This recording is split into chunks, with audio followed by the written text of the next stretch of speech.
Hi,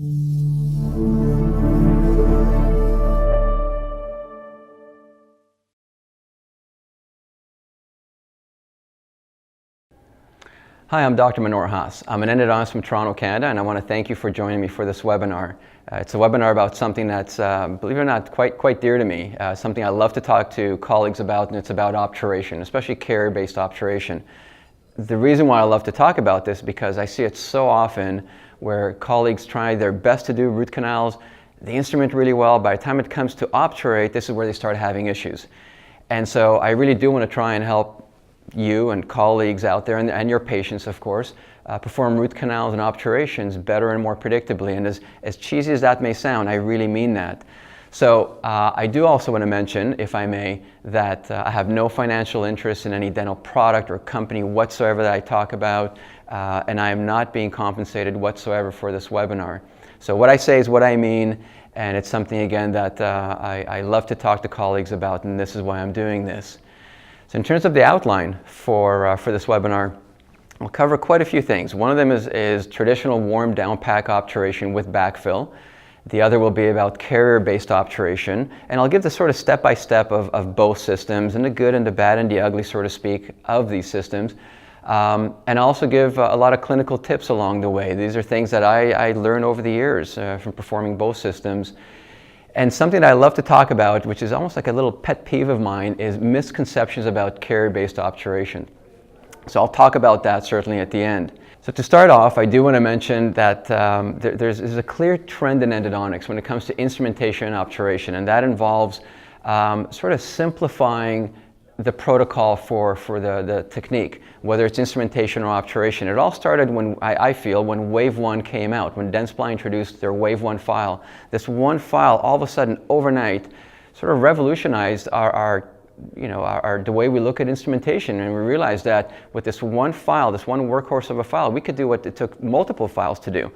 So the same with obturation. Now the Wave 1 file then moved on to the better, the new and improved system, the Wave 1 Gold, still with the same idea, being able to perform what we need to do with fewer steps. And that's really thanks to improved engineering and armamentarium and materials that are out there. So altogether, what it really means when it comes to obturation and instrumentation, with the new and improved systems and engineering that are out there, we can do things with fewer steps, which means things are simplified. That being the case, things also come out more predictably, there's less room for error, and the technique itself becomes better and simpler to perform. It doesn't mean we're cutting corners, it just means we can do something just as well, if not better, but also in a more simplified way. This is where we are this day and age. So with that said, let's get into obturation. So when it comes to obturating this tooth that you see that was cleared by Dr. Hess about a century ago, we know that we have to obturate all little nooks and crevices, the lateral canals, the isthmuses, the fins, apical deltas, all these little nooks and crevices of a tooth and of a root canal system. And if you want to obturate this in a three-dimensional way, as we often say, then it really comes down to two main systems. One of them is as you see on the bottom left, the down pack with a backfill technique, and then the other one on the bottom right is a carrier-based obturation system. I'll talk about both of them. First, I'll talk about the more traditional down pack with backfill technique. That means we're putting our Gutta-percha in there, we're sort of searing it off, and then we're backfilling the canal with warm Gutta-percha to try and simplify it for now. What all these systems have in common is that nowadays they all use single-use cartridges, which is really nice, Gutta-percha cartridges, to simplify the protocol, the setting up, the cleaning up, and so on and so forth. They also have their extrusion that is motorized now. And so that also makes the procedure hopefully a little bit easier. What they also have in common, and they've always had in common, no matter what, unfortunately, is that they involve many steps. And that being the case, they're also very, very technique sensitive. There's no way around this. And if you want to obturate with a warm down pack and a backfill, to do it properly, you really have to follow all these steps that you see on the screen right now. To try and go through this quickly and efficiently, so I don't keep you for too long, really what it involves is first you have to pick your Gutta-percha, your master Gutta-percha cone. You got to make sure that the Gutta-percha cone fits the canal well and that there's apical tug back. And then you got to pre-fit your pluggers, your hot instruments, and I'll talk about that in a moment. And then you got to put a little bit of sealer in there. You put in your master cone, hope that there's tug back apically, sear it off at the orifice. And then you got to take your hot instrument, put it inside the canal where the gutta-percha is, and heat the instrument, heat until you're about 4 or 5 millimeters from your working length. Now that heated instrument is connected to the gutta-percha that's remaining at the apex. If you just take that instrument out, what happens is, unfortunately, now you may pull out the gutta-percha at the apex. So to avoid that, you put in your hot instrument, you leave it down there, you take your finger off, so to speak, off the hot instrument to cool it off. Now it's a little bit of a plugger. You push it apically about maybe 0.5 millimeter or so. You got to turn that plugger and then heat it up again and then take it out, and you hope that the gutta-percha stays at the apical third. You hope, okay? And then after that, you got to go in there a little bit more sealer, put in your basically your injection gun, so to speak, which means the tip that is injecting the gutta-percha now has to go all the way and touch the gutta-percha that's remaining at the apical quarter or apical third. It's got to touch that gutta-percha, because if it's not, then you're going to create a void. So hopefully it's touching that gutta-percha. You let them melt the gutta-percha interface there. And then you start to backfill this and pull it out to backfill. Then you take your pre-fitted plugger, depending which one it is, depending which canal you're working on, plug it apically, take that out, and now you got to go back in there again with your hot instrument. And so there are multiple steps in there. Along the way, you got to add a little bit more sealer in there. So there's no way around it. To do it properly, warm obturation with the traditional down-pack technique involves quite a few steps. And the more steps that there are, the more technique sensitive the system is, and the more things can go wrong. When it comes to fitting your plugger, this is before you even put your gutta-percha in there. As you see in this little video over here, you have to pre-fit your plugger to be about 4 or 5 millimeters from your working length. Then you take your next plugger, to a larger one, to be about 4 or 5 millimeters shorter of that, so let's say 8 to 10 millimeters short, and then take another plugger to be, again, about 4 or 5 millimeters away from that again. So you got to do all these steps just for one canal before you even put in your gutta-percha in there. And then you also you have to fit your hot tip, regardless of the system you're using. So you're going to put in that hot tip. Very important that that heated instrument goes to about 4 or 5 millimeters of the working length. You pre-fit that, set your rubber stopper on there, go into the next hot tip, the larger size, pre-fit that one, and then keep doing that. Again, this is all for just one canal. We haven't even started our obturation really yet. And it's very important to make sure that your initial plugger actually goes to about 4 or 5 millimeters of your working length, because if it doesn't, then you're actually not warming up the gutta-percha apically. Okay? That's something to keep in mind when we talk about obturating curved canals later on. That being said, you put in all those instruments aside. We're not starting yet. Now you got to fit your master gutta-percha cone. So you're going to go in there, and as you see in this little video, you're going to put in your master gutta-percha cone. You got to make sure that you have apical tugback, not mid-root tugback. You got to have tugback apically. If you don't, what you do is, you see what I'm doing here with the scalpel, is you cut the tip of that gutta-percha point, that master gutta-percha point. Try and fit it in there, see if there's any apical tugback. Nope, still no tugback. Cut again a little bit more, put it back inside the canal. Keep doing this until you have apical tugback. And again, you put that gutta-percha aside, you got to do it for every single canal. We haven't started even doing anything. Okay, we haven't even started with the sealer in the canal. Once you're happy that you have your gutta-percha, and then now you can start putting some sealer inside the canal. The thing though is that when you have to put in your master gutta-percha cone, if you don't have good apical tugback, what happens is, as you try and sear off the gutta-percha at the orifice, so we're just starting here, as you try and sear off the gutta-percha at the orifice, if you don't have good apical tugback, the following will happen. The whole gutta-percha will come out. I'm sure we've all been there. I've been there a million times. I see it with my students, colleagues. Very often I see this, and we barely even started our gutta-percha. So imagine if this happens, then we got to go all the way back, find another master gutta-percha cone. Whatever we thought we did well the first time around, well, we didn't. So we got to redo that, make sure we do have good apical tugback, and then continue with our obturation. Now, what we see, however, could happen very easily with the problems with the warm obturation is that we could easily get voids in the canals. Again, like I said earlier, if that hot instrument, or the injection gun, I should say, of the gutta-percha, if it doesn't touch the gutta-percha at the apical part of the root, then you're going to get a void in there if it doesn't melt that interface. Or if your plugger goes in there and you don't fill that void that the plugger creates, then you're going to get these sort of plugger tracks, as you see in these radiographs. So this is a very frustrating thing to happen, because if this happens, then I sort of have to almost retreat that canal, and this gutta-percha by now becomes very sticky and gooey, and it's almost like a full-on immediate retreat that you have to do. And whatever problem led you to do this, well, you got to now make sure it doesn't happen again. So it's not that simple to overcome. So this is a common frustration, especially if you don't do that many obturations or you're not as experienced with this. So keep in mind, either when it comes to worm obturation, you do what you see in the top here and you follow all these multiple steps per canal.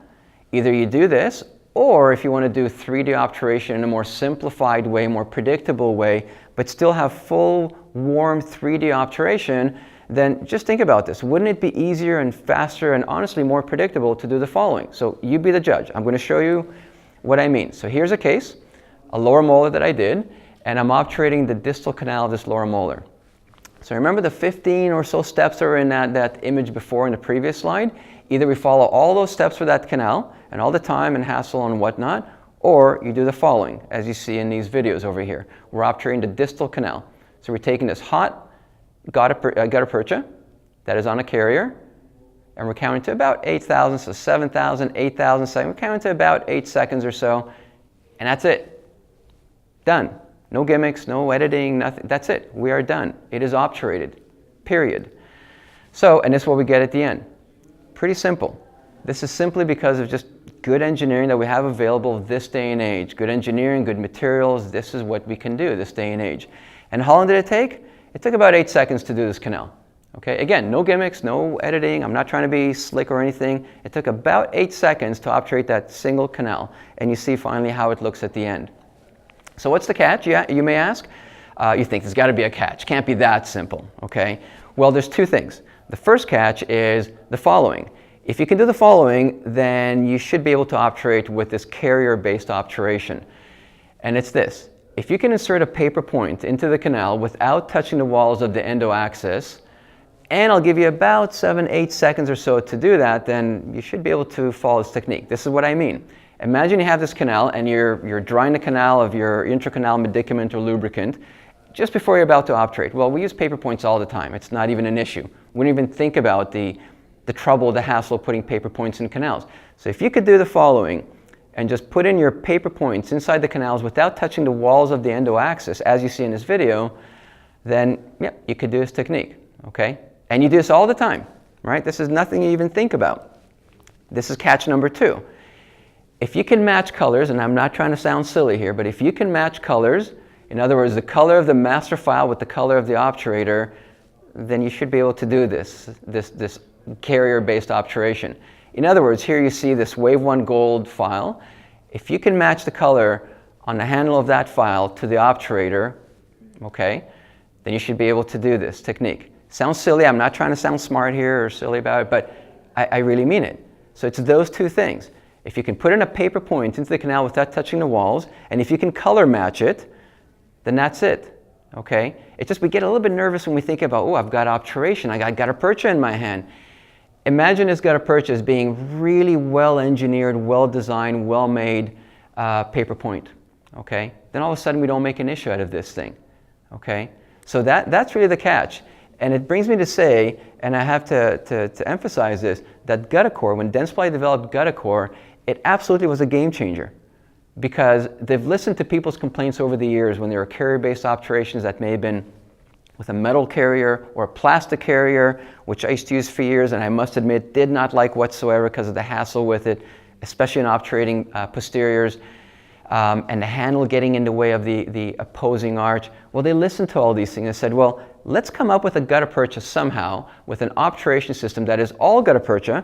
We can put it in the oven, warm it up, and now you can obturate with it. But it's all GuttaPercha, not plastic, not metal. It is GuttaPercha. It's got cross links and whatnot. I'm not going to get all technical on you. The point is, it is GuttaPercha, period. It's like ice and water, so to speak. It's GuttaPercha, it's harder on the inside, and GuttaPercha on the outside, that softens up more. Let's think of it that way, as ice and water. But that's all it is. So overnight, I have to say that this GuttaCore system from Dentsply totally changed things. So when it comes to these obturators, and you see an example of it on the right, is it's GuttaPercha with GuttaPercha. So it's almost like some people would call it GuttaPercha on a stick. That's the term that's been used for years and years. So it's very easy to break off the handle. That's a huge benefit. As soon as I started using the system, immediately I realized you could just break off the handle. You may not think very much of that, but I'm going to show you videos about how that simple little benefit of it or feature of it is huge clinically, absolutely huge. So you can break off the handle. It's Gutta-percha. There's no reason not to. You do not need a ruler, okay? So you have markers on these Gutta-perchas. The Gutta-percha you see on the right and even the ones you see on the left, they're actually little notches. The one on the right, you see little notches just below the rubber stopper. Those are the built-in rulers. You do not need to use a ruler. Trust a ruler that's built into this Gutta-percha cone, okay?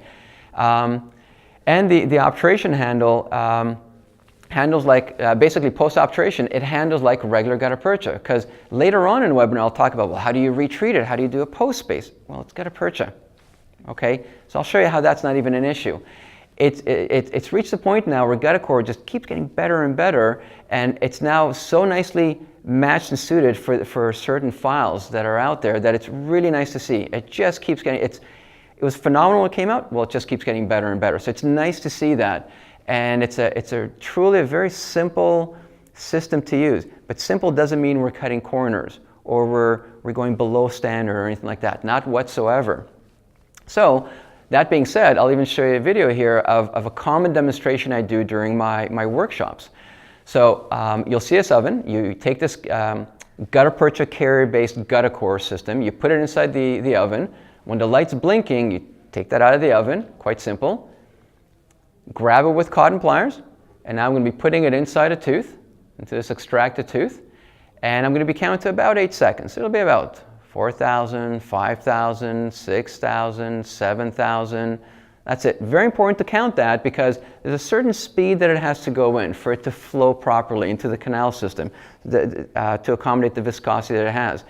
Believe it or not, that is one of the toughest things about the system. I see it all the time. People either put it in way too fast or far too slow. Usually it's way too fast. Just you're putting into the canal there, 1,000, 2,000, 3,000, 4,000, 5,000, you get the message. That's it. It's as simple as that. It's that paper point that'll give you about 7 or 8 seconds for the average length root to reach the apex. That is the toughest thing, and I'm not kidding. That's how simplified the system is.